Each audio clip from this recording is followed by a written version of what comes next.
speaking, we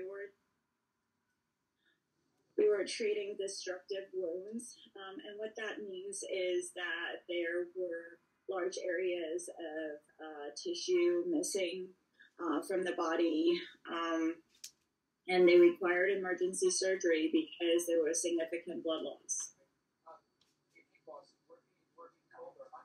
Dr. Liao, I know this is your job, but I also know that not every day is the same, and that this had to be particularly difficult for you and all of your colleagues. Can you talk about that?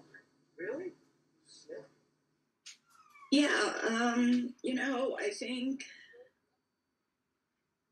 it was a difficult day for all of America. From our standpoint, we had the experience of Sutherland Springs at our Level 1 Pediatric Trauma Center.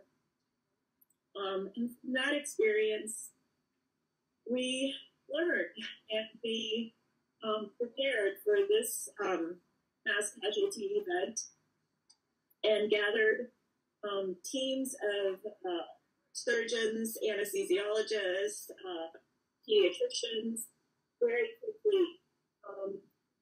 And we waited.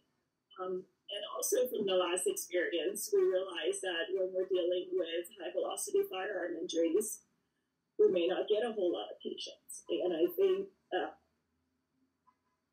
I think that's what hit us the most. Not of the patients that we did receive, and we are honored to treat them, but the patients that we did not receive. That I think that is the most challenging aspect of our job right now. I was at Sutherland Springs, and what a commentary, I think, at this point, that you have experience. It says something that you and your teammates are experienced in dealing with mass shooter events. And as you said, in a way, it is unusual to receive injuries that you can treat. I do also know that there were some who arrived deceased already at the hospital, which makes it even harder. As I said, officials have told us that one of the patients being treated in your facility is the grandmother, the 66-year-old woman who was shot by the killer here. Anything you can tell us about her condition this morning? She's critical but stable as well. Dr. Liao, how are you doing this morning? I'm doing great. I am got a full day of surgeries planned for our team. Looking forward to seeing our patients this morning on rounds, and like everybody, probably a little shooken up, but my job is to be focused. Our job as a trauma center is to be focused on treating the patients that we did receive. And that's what we're going to do today. And I just want to give our thanks again to Dr. Liao, a real professional. I don't think she was expecting for it to get to her like it did this morning. But it's overwhelming. It's overwhelming when you stop to let yourself think about what happened, even for someone like Dr. Liao, who has seen this before, who went through this treating patients from Sutherland Springs, another mass shooting just a short distance from here.